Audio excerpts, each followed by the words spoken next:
그 PTSD 외상후 그런 부분들을 이렇게 이제 상담해서 임상적 진단으로 좀 고려를 해야 되느냐, 이런 우울이 되게 심한데, 우울이 있는데 이런 외상후 스트레스를 임상적 진단으로 고려할 수 있는가, 가능성을 열어두고 할 때 이제 어떤 점을 조금 더 확인해 봐야 되냐면, 우선은 주로 한 첫 번째 가능한 진단이 이제 지속성 우울장애, 이제 이런 부분들이 좀 충족이 됐다.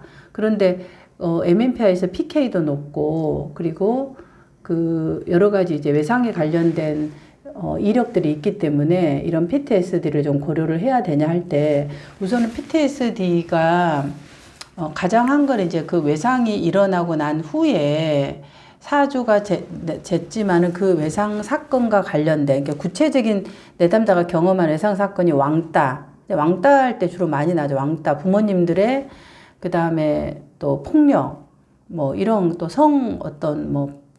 성피해, 이런 것들이 주로 많이 이제 그 외상의 사건들이잖아요. 재난 피해도, 이태원 같은 재난 피해도 마찬가지고.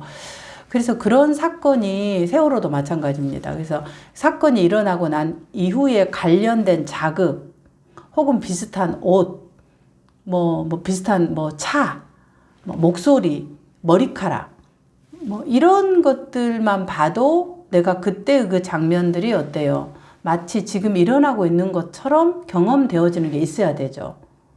그래서 이제 그런 것들이 우선 있는지를 봐야 되고, 그렇게 있으면 두려우니까 그걸 회피를 하는 거예요. 그래서 그런 사람이 도망가 버리거나 아니면은 뭔가 없는 장소로 간다거나 그런 것이 있는지. 그 다음에 또 하나는 그로 인한 부정적 감정, 그와 관련된, 외상과 관련된 부정적 감정들이 계속해서 지속적으로 일어나는지, 그리고 그와 관련된 이런 이미지, 이런 것들이 이제 팝업창처럼 꿈속에서 그 다음에 떠오른다든지, 본인이 그 왕따 당했던 그 장면, 친구들이 나에게 했던 아우 너 쫀따, 아주 바보, 이렇게 이제 얘기했던 그 소리가 들린다든지, 뭔가 이제 이런 것들이 심한 경우는 해리까지 일어나잖아요. 그런 부분들이 우선 있는지를 먼저 체크를 해보는 게 가장 중요해요. 검사에서 PK가 뜨고 이렇게 있지만은 왕따가 있어도 이런 것들이 이제 이렇게 도드라지지 않는 사람이 있어. 내가 왕따를 당했지 이렇게 하고 묻혀져 있는 사람이 있고, 이것들이 활성화되어져서 지금 말한 것처럼 이런 증상들이 활성화돼서 수면 위로 나오는 경우가 있어요. 그러니까 우리가 수면 위로 나와야지. 다 잠재돼 있잖아. 우리가 살면서 외상이라든가 폭력의 피해를 경험 안 해본 사람이 없잖아요. 각각의 다 경우가 어떤 형식으로든지 다 우리가 피해자예요. 폭력에.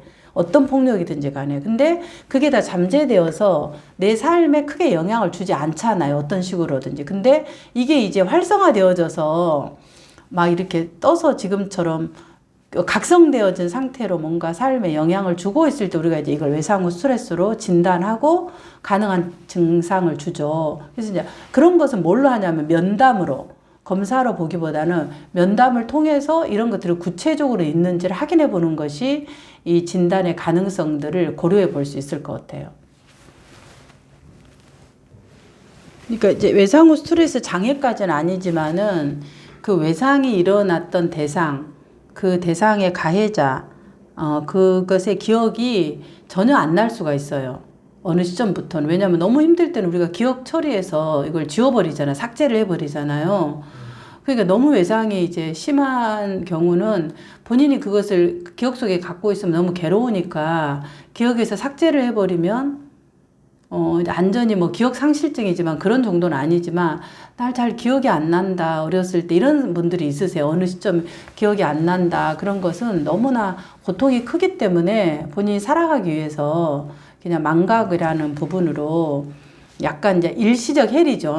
그 부분에 대해서 안전한 해리는 아니지만 그런 부분으로 기억이 안 날 수 있어요. 그래서 나는 어린 시절 기억이 없다. 이런 분들이 참 생각보다 많아요.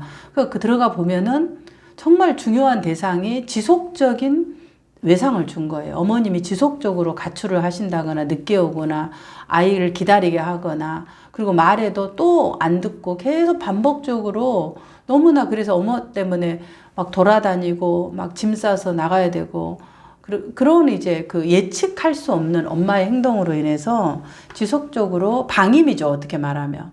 그런 부분들이 있는 부분들은 기억이 안 난다, 어머니.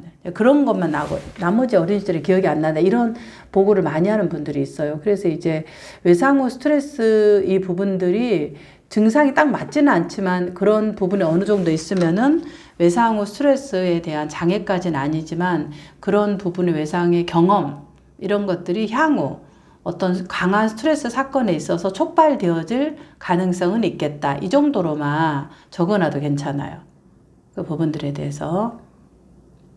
그러면 이제 다시 이제 그 자기애성 그런 성격이 예상이 될 때 예상이 되는데 또 다른 검사에서는 되게 관계에 대한 의존에 대한 이슈가 나온다. 그럴 때 이제 이런 부분들을 그 뭐라 그러나 어떻게 좀 상담해서 다루어야 되나 이런 우리가 고민을 할 수 있죠.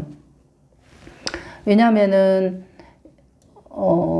전반적으로 이제 내담자가 자기애성에서 가장 특징적인 부분들은 내가 너무나 이제 괜찮다. 내 능력이 괜찮다. 나는 정말 최고다. 이런 것을 갖고 있는 거죠. 그 능력이 있든 없든 상관없이. 그리고 상대를 이제 그 뭐라 그럴까. 내가, 그러면서 상대는, 굉장히 이제 뭐라 그럴까. 내가 드러나는 것은 최고다라고 얘기하지만 사실은 반대로 나는 취약한 거죠. 나는 부족한 거죠. 나의 구조가, 자기애성. 그런데 상대에 대해서는, 타인은 하찮은 사람, 별 볼 일 없는 사람으로 하는 거죠. 그래야 내가 최고가 되니까, 부분들. 그래서 상대를 무시하게 되는 거죠. 굉장히 자기를 떠받들어 줄 상대를 찾는 거죠. 만약에 자기애성 트레이트가 있다 그러면. 그래서 이게 검사에서 이제 자기애성 성격이 예상이 되어지는 것은 말 그대로 예상이에요. 그러면 이제 상담자는 이 예상되어진 걸 면담에서 지금 말하는 이런 부분들이 면담에서 좀 드러나서 이런 것들이 나올 때 지금 말하는 그 MPD 트레이트 정도, 디스오더는 아니지만 이런 부분이 보인다고 보지 검사는 하나의 예상되는 정도만 우리가 가늠할 수 있는 거죠. 구체적인 것은 면담을 통해서 예상되어진 것을 내담자하고 확인해보고 내담자의 이야기와 진술 속에서 나와야만 조금 더 가능한 그런 그 임상적 진단에 대한 것들을 내담자를 설명하는 그런 부분으로 나타낼 수 있는 것이 조금 더 내담자를 잘 설명하는 그런 지점이라고 보아집니다.